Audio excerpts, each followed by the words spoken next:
How to compromise. For the British, compromise is very important. Compromise means that you bring together everything that is bad. For example, English people agree to go to a party, but then do not speak to anyone. In an English house, you can see that the English compromise.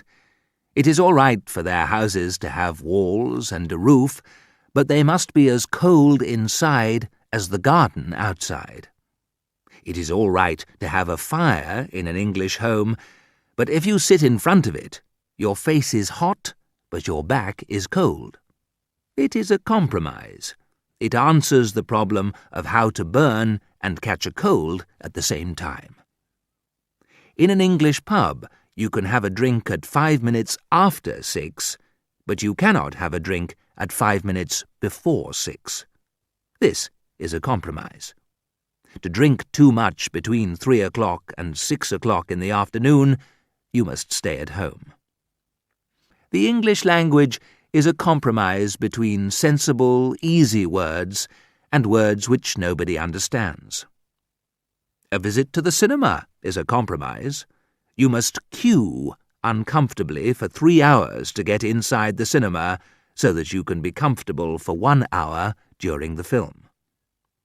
English weather is a compromise between rain and snow. In fact, almost everything about life in England is a compromise. How to be a hypocrite. If you want to be really and truly British, you must become a hypocrite. Now, how do you become a hypocrite?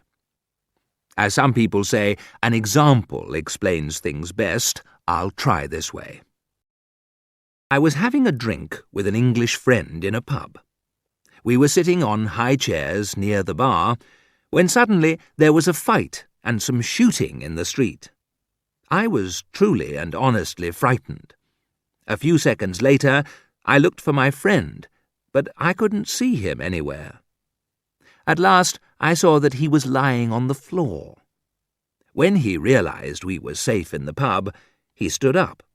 He turned to me and smiled. "Good God," he said. "You were frightened. You didn't even move." Small pleasures. It is important to learn to enjoy small pleasures because that is terribly English. All serious Englishmen play cricket and other games. During the war, the French thought the English were childish because they played football and children's games when they were not fighting. Boring and important foreigners cannot understand these small pleasures.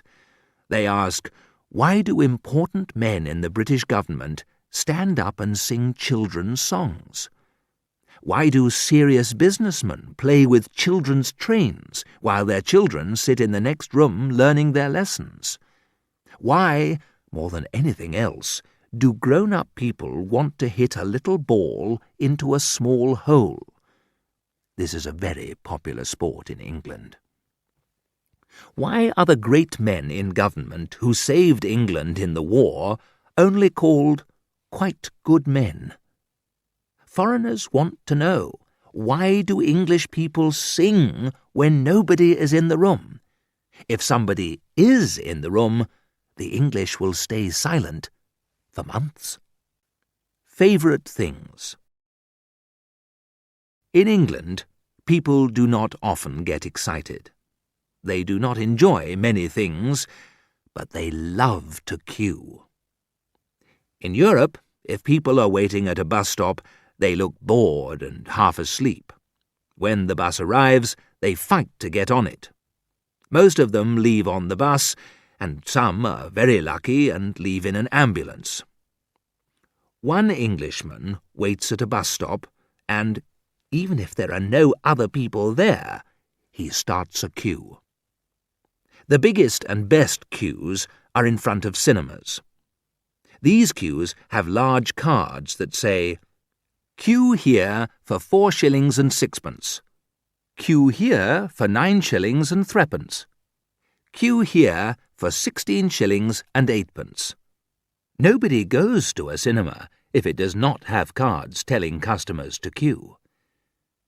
At weekends, an Englishman queues up at the bus stop, travels out to Richmond, queues up for a boat, then queues up for tea, then queues up for ice cream, then queues up some more, because it is fun, then queues up at the bus stop when he wants to go home.